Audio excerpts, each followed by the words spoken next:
Magandang araw po at magandang gabi sa mga nakapanood sa gabi at sa lahat po ng naabot ng video na ito. Welcome po dito sa AMB Avoy Mix Videos.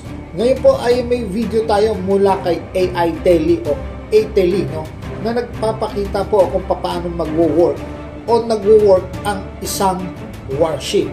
So, para malaman natin, i-play po natin ang video niya at sama-sama po natin bigyan ng ating reaction at commentary dyan sa comment box.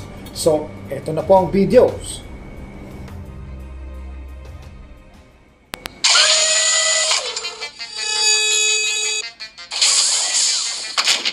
This U.S. destroyer can be divided into several parts.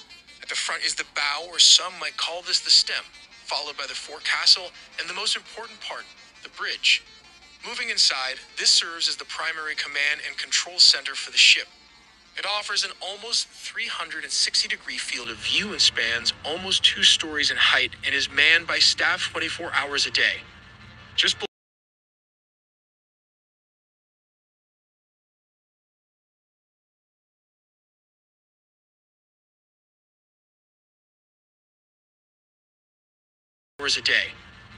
below the bridge are the meeting and dining rooms.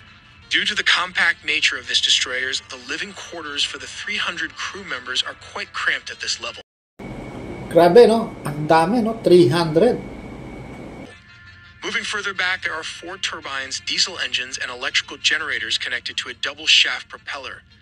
As these are... So, majority doon sa may electrical part, doon binibira o inaasinta yung mga barko gamit yung torpedo.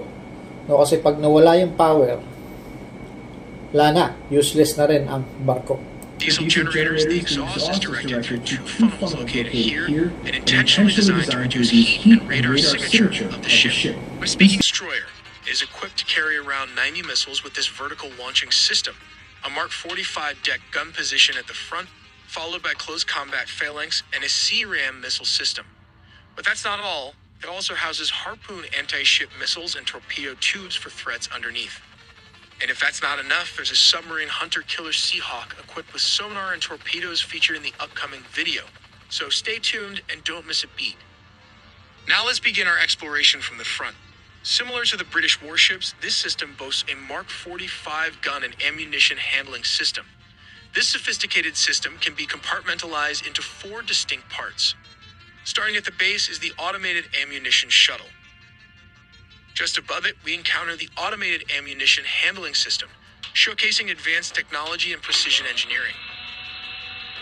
Progressing forward, the next component is the 20-round loader drum, a crucial element in the seamless operation of the system.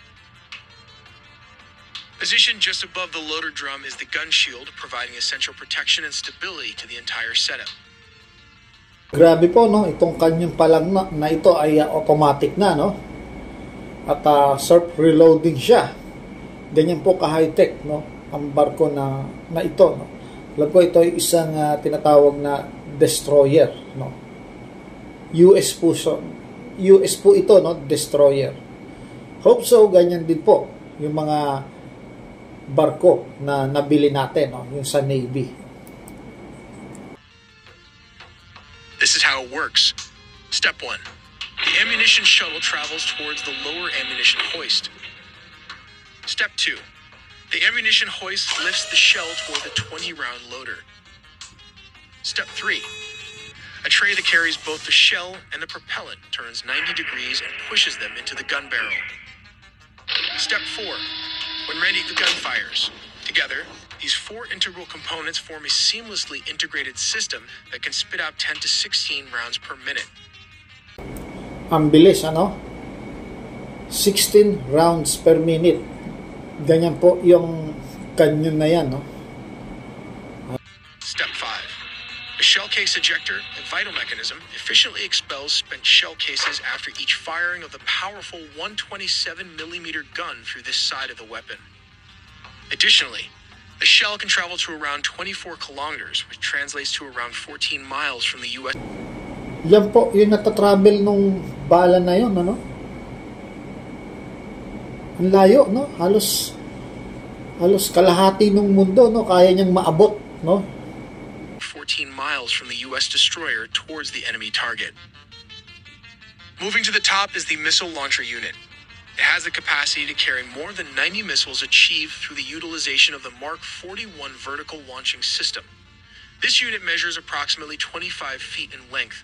Placing it in front of a person provides a tangible sense of its size. Grabe, ang laki oh.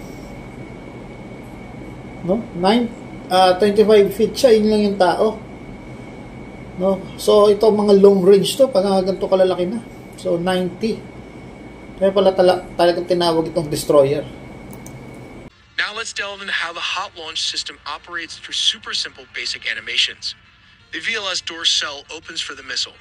As the missile ignites, the exhaust gases are directed upwards through a designated vent, as shown in this visualization. This design enables the missile to launch independently, free from any gases. Let's now take a closer look inside the missile. This is the standard missile, or test M6. At the front is the guidance section, and just behind it is the autopilot or battery section. A quick reminder, this is a two-stage missile. The first stage consists of a solid rocket booster or sustainer, which separates from yung mga klase ng missile na pwedeng ilagay sa Typhoon launcher, no? Yung SMC, standard missile. Solid rocket booster or sustainer, which separates from the missile when it finished its job. The second stage then activates, thrusting the missile to a range of Mach 3.5, equivalent to around 2,664 miles per hour. This missile stands at a height of 6.6 meters, translating to around 21 feet. To provide some perspective, comparing this to a person will help you understand its size. Interestingly, this missile weighs a staggering 1,500 kilograms, converting to a empirical unit. It is around 3,306 pounds. That was the first layer of defense. The second layer involves a close-in weapon system, such as the Phalanx. At the top is the KU Band's search radar. Just below it is the KU Band tracking and gun laying radar. And further below is the 20mm Gatling gun that spits out 4,500 rounds per minute. All these rounds are fed from an ammunition drum and lineless feed. Let's take a closer look at how this works. When the Phalanx is activated, the search radar acquires an inbound drone threat at a distance of 10 miles. The search radar continues tracking, and the software confirms the threat. The fire control radar then locks onto a target at 5 miles. Approximately 2 miles away, or at the optimal range assigned by the software, the gun opens fire on threat 1 and continues firing until a hard or soft kill is achieved by expelling tons of almost endless rounds, destroying any drones, boat, and planes that come near the ship. If that doesn't work against small targets, then this is another close-in weapon system, the CRAM. If the preceding method Ito naman ang CRAM kung tawagin. Sa gawing likod ng barko. proves ineffective against small targets, another close-in weapon system, the CRAM, comes into play.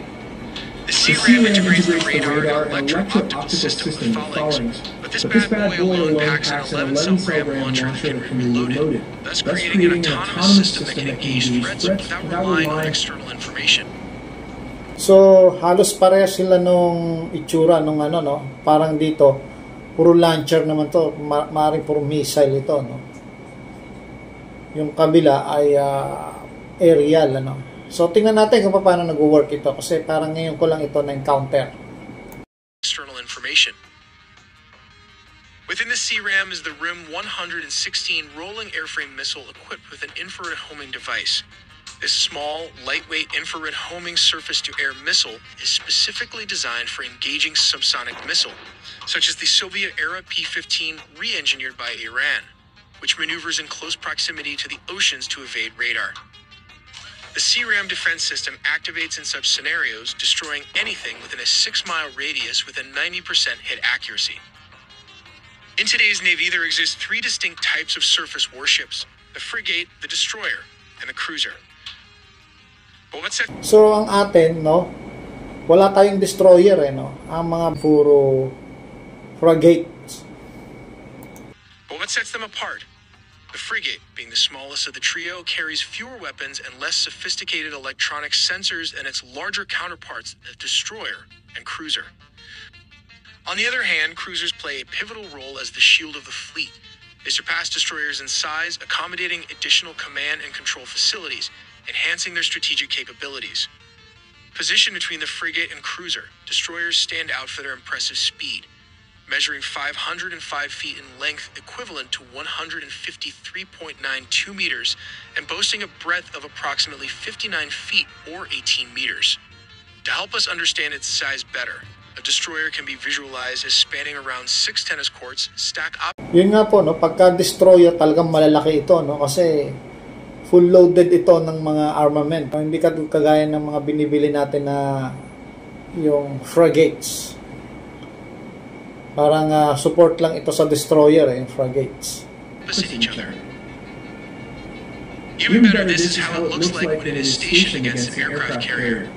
As you can see, the destroyer sits pretty low compared to other warship. In other words, it looks pretty lean and mean. Moreover, these vessels weigh a staggering 9,000 long tons, nearly equivalent to the combined weight of 900 school buses. But all this added weight requires an engine and not just one, but 4 gas turbine engines for propulsion. Like most modern U.S. surface combatants, DDG-51 utilizes gas turbines. These 4 General Electric 2,500 gas turbines located at the base produce a total of 100,000 shaft horsepower via a dual-shaft design and are capable of achieving speeds of 30-plus knots in open seas.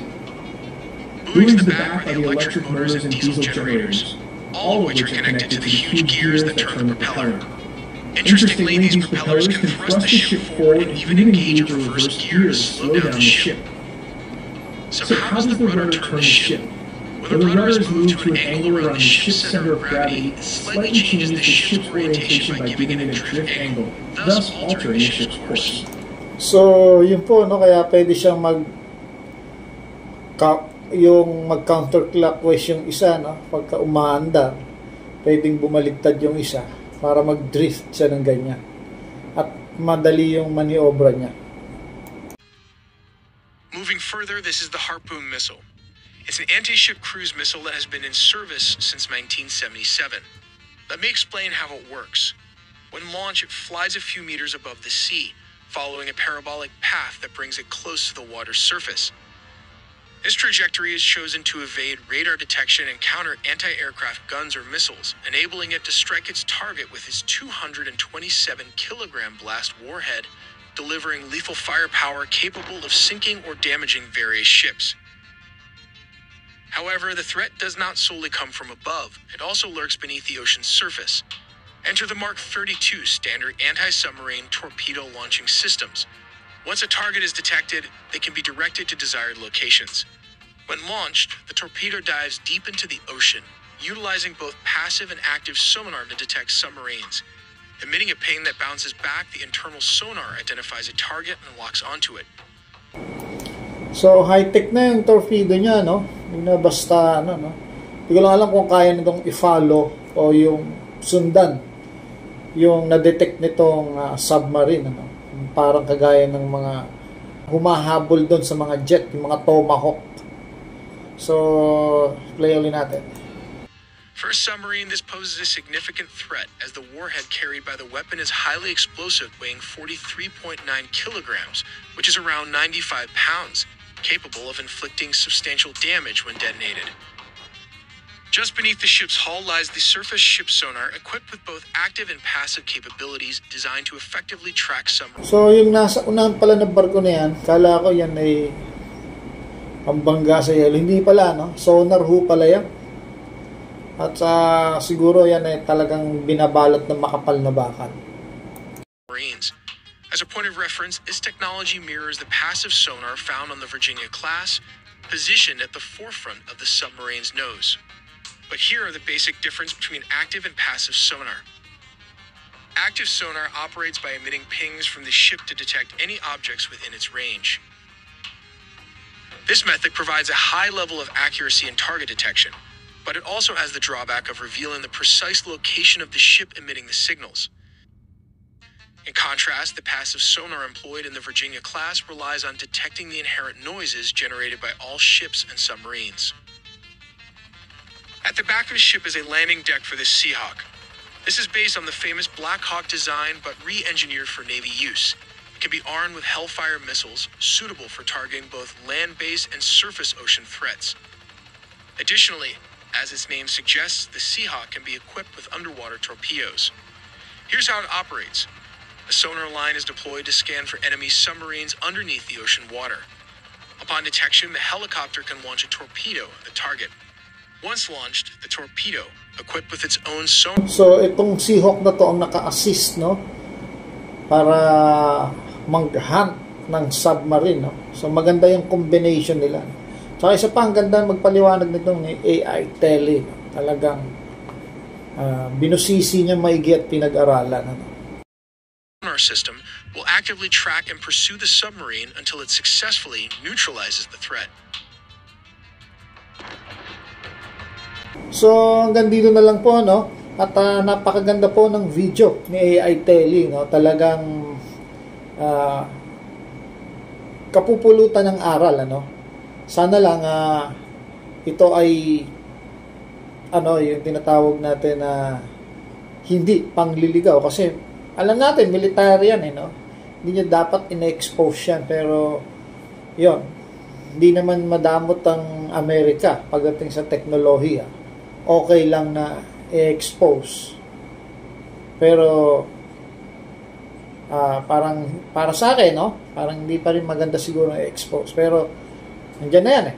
So sa kanila, kung kakayanin mo makalapit, lumapit ka. Pero alam ko, ang Amerika meron talaga yung mga secret weapon na hindi pinapayagan i-expose. So hanggang dito na lang po, at sana makapulot tayo ng kaunting kaalaman tungkol sa mga warship na ito. Hanggang sa muli po, maraming salamat.